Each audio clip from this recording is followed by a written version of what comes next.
Okay, I've only heard of glitch in the Matrix stories from YouTube videos that read posts off Reddit. I never really fully believed them, but I always wondered what it would feel like if something like that was real. Well, I think it just happened to me. I was coming back home after a picnic with my friends. I hadn't slept much the night before and was planning to cancel, honestly, but I always do that, and this time I just wanted to show up. In the end, I did have fun, but the lack of sleep started to hit me hard around 5 p.m. I took the metro back, and instead of catching an auto home like I usually do, I decided to walk. I thought it might help me beat the sleepiness.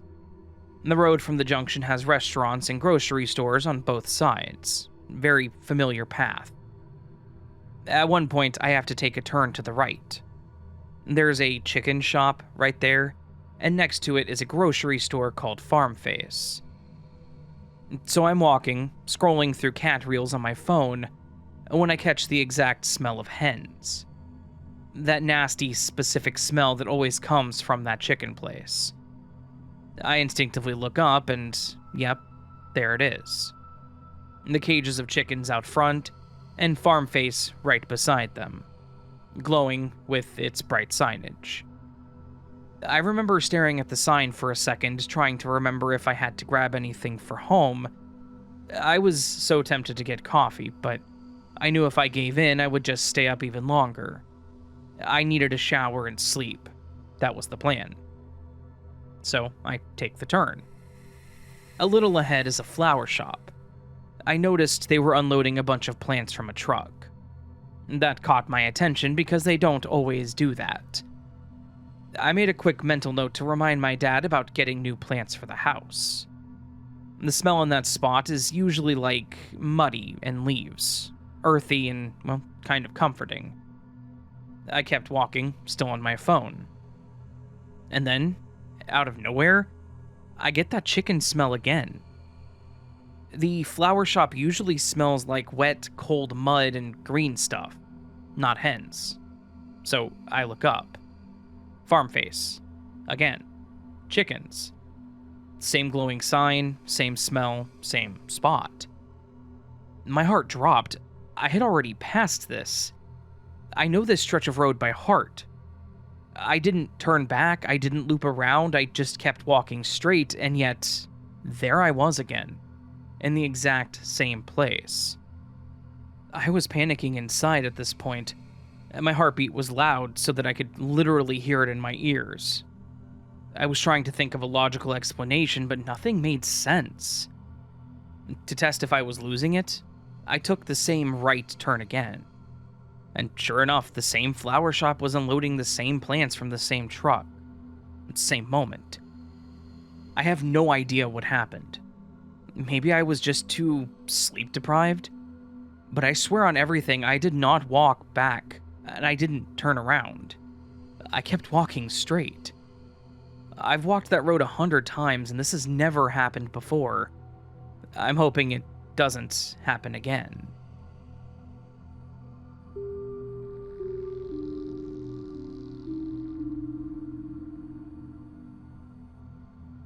Hi everyone.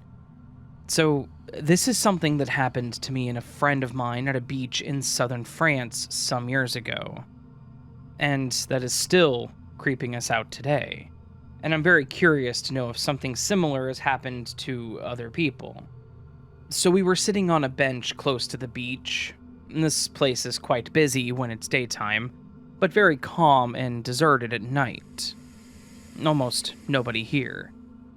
Like we love to do on weekends or holidays, me and my friend were just chilling and staring at the beach with a few city lights still up not too far from the beach, while smoking. It was around midnight, and at some point we saw two people who looked like a 40-year-old something dad and his around 10-year-old daughter. We both still remember to this day clearly what they said when they walked past us. The girl, who seemed joyful, told her dad that she wanted churros, and her dad replied that she already ate something not too long ago. We were like, okay, weird. It's very rare to see people at this time, and even weirder that the kid is still up and wanting churros at midnight. when everything is obviously closed, but hey, nothing that strange. We just minded our business and kept smoking and chilling. 1 hour later, at around 1 a.m., the exact same dad and daughter were just walking in front of us again. But what creeped us out a little is that they were saying the exact same thing as earlier. The daughter wanting churros and the dad telling her that she already ate something not too long ago, with the exact same words. At least that's how my friend and I both remember it. We were kind of creeped out, but we just told ourselves that it might be some tourists who love night walks. Weird for a kid this age, but hey, okay. The thing is, the exact same crap happened an hour later, at around 2 a.m., and the exact same freaking conversation. The little girl wanting churros and her dad saying, "No, you already ate not long ago." Now, me and my friend were just absolutely creeped out. We hesitated for a second and discussed whether or not we should try following them and talking to them, but my friend was very, very scared.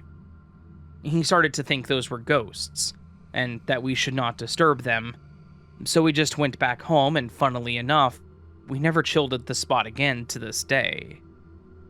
Unlike my friend, I don't really believe in ghosts, so I'm really interested to hear your theories on this.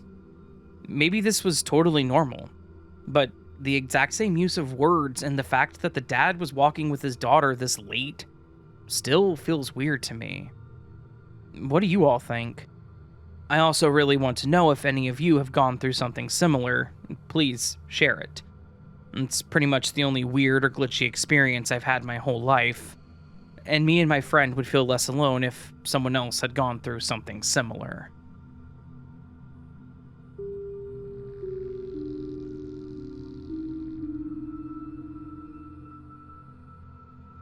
Personally, I don't believe in gods or spirits, ghosts or supernatural forces, glitches, time travel, paranormal stuff, and so on, but this thing happened to me like 2 years ago, and I still haven't found a logical explanation as to why, or how the hell that thing happened. And it just boggles my mind. I've always wanted to post that here, but I kept forgetting. So, a day in summer of 2023, I decided to go out by myself to the center of the city to relax. And I had a small bag with me, one of those bags that you wear in front of your belly. I remember very well I only had 10 to 20 euros with me in the one section of the bag. The other one was empty, I'm almost 100% certain, since I had checked my bag before I left the house.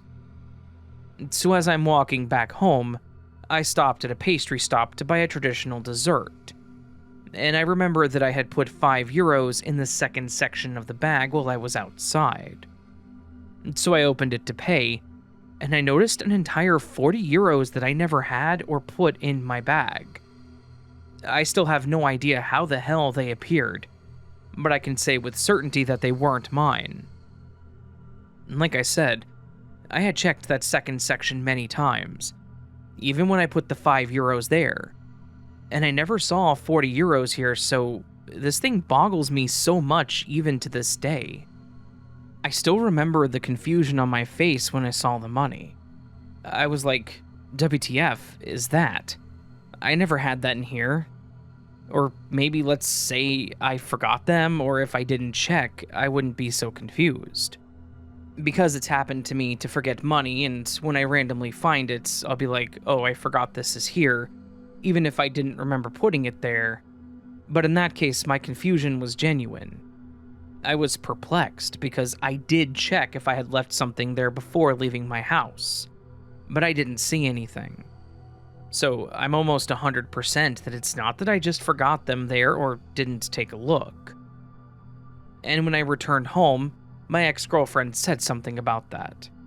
She looked in my bag, and I don't remember what exactly she said, but it was something indicating that even she was confused with the fact that I had so much money with me.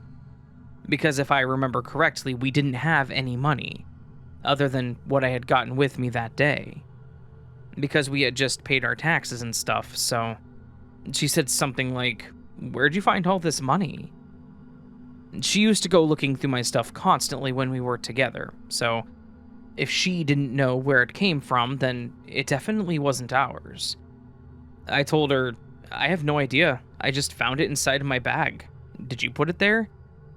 She told me no, and then never talked to me about the incident again. She was the only person I was living with at that moment, so for sure it wasn't her. One theory I have is that someone just decided to put money there to help me in a way without telling me. I've seen some YouTubers doing that type of stuff, but my bag was right in front of my abdomen, so there's no way I wouldn't notice it, except if I was blind. Which results in me still just being confused without a single credible explanation. I called my ex a couple of days ago to just make sure that did happen, and I'm not just going insane. I told her, hey, do you remember that day when you saw 40 euros in my bag and asked me where I got it from? And she told me yes. So I asked her what she thought happened that day, and she told me that there was no way someone else would just give me money secretly, or that they had just popped there out in thin air, because that's impossible. So she believes that I just forgot I had them in there. But I stay adamant that I seriously had checked, and I only had like 10 to 20 euros with me. I remember that. If I wasn't sure about that, then it wouldn't boggle me and I wouldn't be making this post, but she also stays adamant that I probably just didn't see it, because no other explanation makes sense to believe.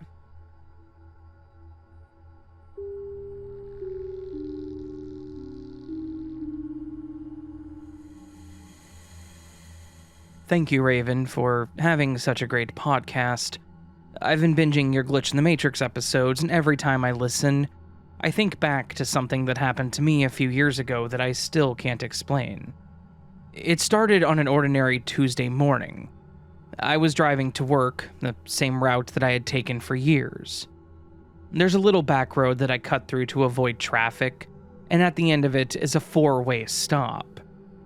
I pulled up, looked both ways, and saw a red sedan already stopped across from me. We both sat there for an extra beat like neither of us wanted to go first. Then the driver gave me that little hand wave, so I started through the intersection.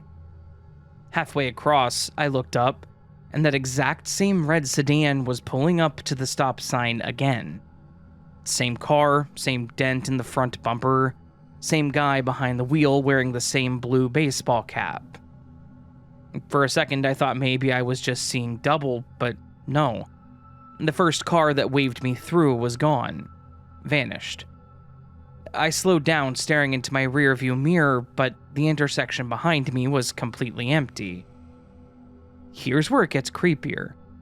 That night when I left work, I pulled onto the same back road, and right at that same 4-way stop, the same red sedan, same guy, same baseball cap, and he looked at me like he recognized me too, and I swear he gave the exact same wave, same motion, same timing, as that morning.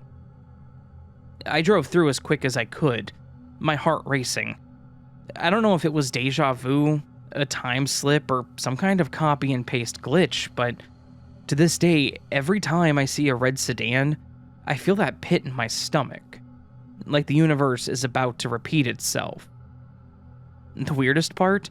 A month later, I went back down that same road, just to see if anything would happen. That stop sign wasn't even there anymore. The city had replaced it with a roundabout. So, where exactly did I stop that morning? And who waved me through?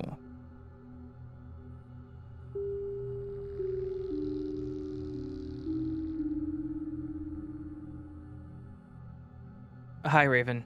I'm Kenzo, a longtime listener of your podcast. I love your storytelling and voice. Thank you. Without further ado, I'd like to start with my experiences. I'm sorry if the story is not articulated well, as English is my second language, but I am a writer and a lyricist, so I hope I can paint a good picture for you as well as the listeners. I'm sure you'll do fine. The biting wind of December in Sikkim, a northeastern state in India bordering Nepal, China, and Bhutan, always felt like a familiar embrace, a stern but loving presence that had shaped my life amongst these unforgiving, majestic Himalayas. My name is Kenzo, and I run a small trekking camp based out of Gangtok. The mountains are my sanctuary, my livelihood, and my very breath, or so I thought. It began subtly, as these things often do, a flickering light in my remote cabin high above the Tista River, that even the most aggressive power cuts couldn't explain. A moment of deja vu so intense it felt like a physical jolt, where I was certain I'd already lived the conversation I was having, word for word, gesture for gesture. I dismissed it as fatigue, the isolation playing tricks on my mind. I'd been spending more time alone than usual mapping new trails, pushing deeper into the less trodden paths around Lechung and Lechen in North Sikkim. The first tangible glitch occurred during a solo trek near the sacred Somgo Lake. The air was crisp, the sky was an impossible blue, and the lake a shimmering sapphire amidst the snow-dusted peaks. I stopped to take a photograph with my old digital camera, a trusty companion on countless expeditions. As I framed the shot, the reflection of the mountain in the still water seemed to waver. Not like a ripple from a stone, but like a faulty projection. The peaks, instead of mirroring their solid forms, momentarily dissolved into a mosaic of pixels, a fleeting shimmer of green and purple that wasn't there. Then, as quickly as it appeared, it was gone, leaving only the perfect, pristine reflection. I blinked and rubbed my eyes. Altitude sickness, I reasoned. Lack of sleep. I checked the camera. It was working perfectly. The photo I had taken was normal, yet the image of those dissolving mountains remained etched in my mind, a peculiar stain on an otherwise perfect memory. Over the next few weeks, the anomalies escalated, weaving themselves into the fabric of my daily life with an insidious grace. Sounds would distort. The cheerful chatter of tourists in Gangtok, that's the capital of Sikkim, MG Marg, the main marketplace in town, would suddenly acquire a metallic echo, as if bouncing off unseen walls in an empty chamber. The rustling leaves of the rhododendrons outside my window would sometimes sound like static, a white noise hum that grated on my nerves before vanishing.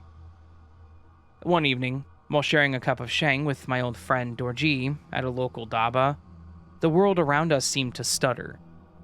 We were discussing the upcoming tourist season when suddenly Dorji froze mid-sentence, his eyes wide and vacant.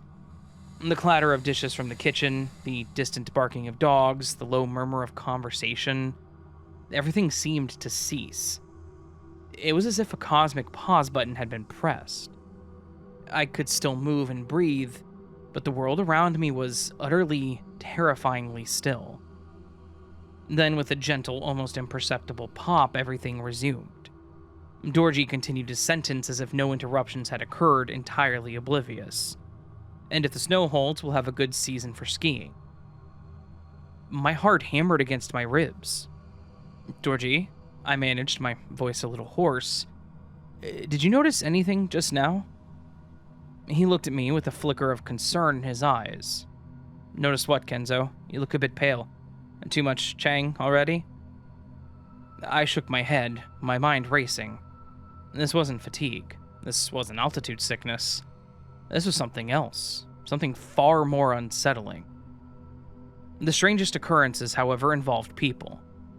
Faces I knew intimately would occasionally twist into grotesque, unfamiliar caricatures for a split second. My reflection in a mirror would sometimes return a stranger's gaze. An old man with eyes too dark, or a woman with a thin, cruel smile, before snapping back to my own familiar features. It was like watching a poorly rendered video game character where the textures momentarily failed to load correctly. I started documenting these incidents, scrawling notes in a worn, leather-bound journal. I felt like a madman, recording fleeting absurdities that no one else seemed to perceive. Was I losing my mind? Or was I somehow seeing behind the veil? One particular jarring episode took place during a supply run to Siliguri, down in the plains of West Bengal. The chaotic, vibrant energy of the city usually invigorated me, but this time as I navigated the crowded streets, the faces of the people around me began to repeat. I saw the same distinctive mole on 3 different women in the span of 5 minutes. The same peculiar gait of a hawker selling momos. The same pattern on a child's t-shirt appearing on 3 different children. It was subtle, almost imperceptible, but once I noticed it, it was everywhere. It was as if the city's population was drawn from a limited pool of templates, endlessly recycled. Back in the relative quiet of Sikkim, the glitches became more aggressive and more direct. Objects would materialize and dematerialize. My trusty trekking pole leaning against the wall would simply not be there when I reached for it, only to reappear minutes later in the same exact spot. A cup of steaming tea on my table would suddenly be cold and then hot again. The laws of physics, of continuity, seemed to be fraying at the edges. The mountains themselves, my beloved mountains, began to feel alien. Their colossal stoic forms, which once offered comfort and a sense of permanence, now seemed fragile, mutable. I would catch a glimpse of what looked like faint grid lines shimmering in the air above the highest peak, like an invisible force field. Sometimes the vibrant green of the alpine meadows would barely shift to a sickly yellow, or the clear blue sky would take on a greenish tint before correcting itself. I stopped talking about it to anyone. The blank stares, the worried glances, the suggestions of stress-induced psychosis, I'd heard them all. I was alone in this, a solitary witness to a reality that was unraveling around me. One frigid afternoon, while alone in my cabin attempting to make sense of my journal entries, that ultimate glitch occurred. The air in my cabin thickened and grew heavy, like wading through unseen water. The faint hum that I sometimes heard amplified into a deafening roar, a sound that felt less like an auditory sensation and more like a vibration deep within my bones. Then the world outside my window began to pixelate. The snow-covered peak, the dense pine forests, the meandering Tista River, they all seemed to dissolve into a swirling vortex of shimmering colored squares. It was like I was watching a television screen break down, but on a grand, terrifying scale. I stumbled back, my heart seizing in my chest. This wasn't just a flicker or a momentary anomaly. This was a full-blown breakdown. The very fabric of my reality was tearing apart. As I stared, paralyzed, by this mixture of terror and morbid fascination, a voice echoed in my head. It wasn't a sound, but a thought. Clear and resonant, yet utterly alien. System recalibrating. It was a minor processing error detected. Please stand by. The voice was devoid of emotion. The sterile, synthesized pronouncements. And with its appearance, a chilling realization dawned on me. I was not in the Himalayas. I was not in Sikkim. I was in a simulation. My entire life, my memories, my experiences, all of it just a meticulously crafted illusion.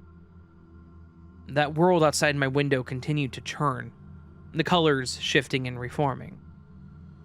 Then, as abruptly as it began, the hum subsided, the air lightened, and the view outside my window snapped back into perfect focus. Those snow-dusted peaks and pine forest, the Tista River, all were pristine, real, and utterly convincing. But I knew the truth now. I looked down at my hands, at the calloused fingers that had gripped so many trekking poles, had scaled so many treacherous slopes. They felt real. My cabin with its familiar scent of pine and damp earth felt real. The aching emptiness in my stomach, the dry taste in my mouth were all agonizingly real. Yet I knew it was a lie. The glitches have become rarer now, almost to the point of being non-existent. The system, it seems, has been recalibrated. The illusion is seamless once more, but the knowledge remains. It's a cold, hard knot in my gut, a constant gnawing awareness that everything I experience is merely a projection. I still lead treks. I still guide tourists to these magnificent mountains. I still point out the rare Himalayan flora, the elusive snow leopard tracks. I smile, laugh, tell stories, but inside I'm different. When I look at the sky, I no longer see just blue. I see those faint invisible grid lines, the scaffolding of my simulated world. When I hear the wind whistle through the passes, I hear the ghost of that sterile hum. And when I look into the eyes of another person, I wonder if they too are merely a program, an elaborate NPC in a grand simulation. Sometimes in the dead of the night, I'll stare at my reflection in the dark window pane, not to see myself, but to catch a glimpse of the stranger, the anomaly, that brief flicker that reminds me of what I saw behind the curtain. And a part of me, a tiny, desperate part, yearns for another glitch, another tear in that fabric, just to prove to myself that I wasn't entirely wrong, that I wasn't completely mad. Because the most unsettling part of it all isn't the glitches themselves, but the terrifying perfection of the recalibrated world. The seamless, flawless illusion that leaves me utterly alone in my horrifying truth, perpetually walking through a masterpiece of deception. A ghost in my own simulated life amongst the breathtaking, yet ultimately hollow Himalayas. And thanks for reading, Raven. Your voice soothes the chaos in my head while I'm trying to sleep. Much love, Kenzo.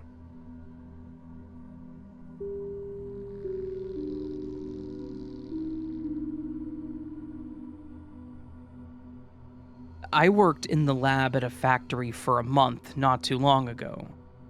I did the basic quality control of the samples so that my colleagues had more time to focus on the other things that had to be done. On my final day, I had to finish a bit earlier so I could change clothes, put my work outfit into the bin so they would get washed, and I headed back to the lab to turn in my keys and the personal tag that I needed to open the gate to get into the factory terrain. The lab was empty when I returned. It was a little past 4 p.m., so everyone had already left. I reached into my pocket with all my keys and placed the keys for my locker next to each other. And after that, I grabbed my badge and placed it right next to the keys.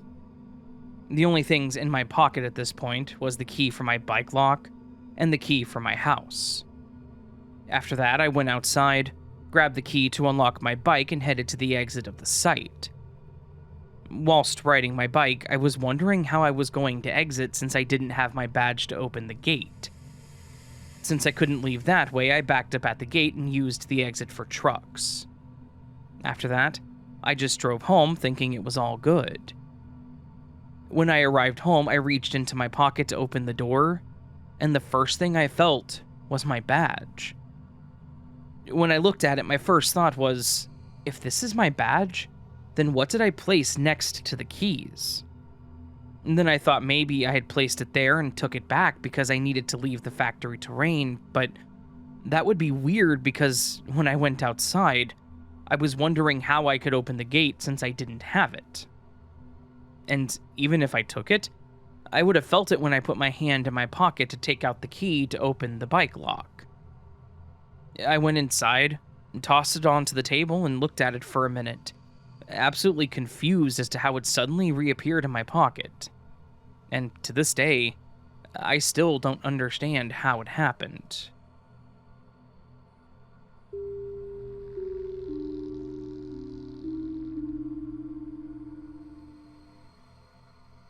A few years ago, one of my online friends got a new PC. I know this happened not just because I remember her posting excitedly about it on Facebook, but because I literally connected to it remotely to help her set things up. I saw her specs, helped her configure some stuff, and even remember thinking how nice of an upgrade it was compared to the old laptop she used to complain about. We don't really talk consistently anymore, but we still message each other occasionally to catch up. About 6 months ago was the last time we spoke until just the other day. I reached out and asked if she wanted to play some Minecraft with me. She joined me and we played for a bit like we used to together. Nowadays, I'm really into VR chat, so I asked her if she'd like to try it out with me and some of my other friends sometime. She said that she couldn't, that her laptop is like 10 years old and can't run it. I was confused, so I said, "Wait, didn't you get a new PC a while back?" And she just said, "No, I never did." I thought she was messing with me at first, but no. She genuinely acted like it never happened. I even went back to try to find the Facebook post that she made about it, and it's gone. No pictures, no comments, no sign it was ever there. The only thing I could find is a post about her new desk, which she got at the same time as her PC. But I remember it. I remember helping her set it up. I remember what the post said, and I remember checking the specs myself. And now, nothing. I'm honestly extremely confused regarding the whole situation.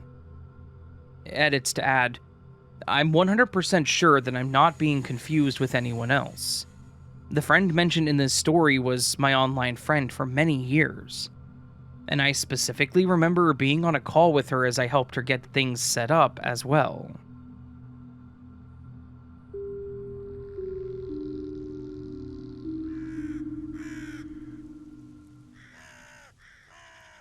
So that, my friends, was a collection of Glitch in the Matrix stories, the second collection of the week. This one was definitely an interesting one. Kind of feels like some of the stories almost felt related, which is interesting. In topic, I mean, not like in situations, but like the like what happened is similar, if that makes sense. So, good stuff. Hopefully you all enjoyed it. I don't do 2 glitch videos a week very often, and like I said, I'm going to do it during this daily content section I'm doing here over the next month, so hopefully you guys are appreciating that.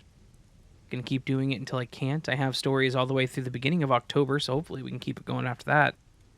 If you have a glitch you want to send in, now's the time for sure. Go to astheravendreams.com and click the button to send it my way, or email it to astheravendreams@gmail.com. You can do that. If you enjoyed the video, please do consider liking it, hitting the like button. Please also consider subscribing if you're new to the channel and liked what you heard. That'd be pretty cool. The other thing you can do is leave me a comment down below with your thoughts and all that. You can join Patreon and memberships, get early access to content like this and other things depending on how you sign up and what you sign up for. Now is a good time to be a member or patron because, again, this daily content is coming up early for them. Dang near 2 weeks in advance, getting close to 2 weeks, so yeah. Anyways, that's about all. Hope you're all having a great week and hope I see you again here very soon, like tomorrow. But until then, remember that you are loved and you are valid and you are important. And the world is a better place with you in it, my friend. Until next time, much love and sleep well.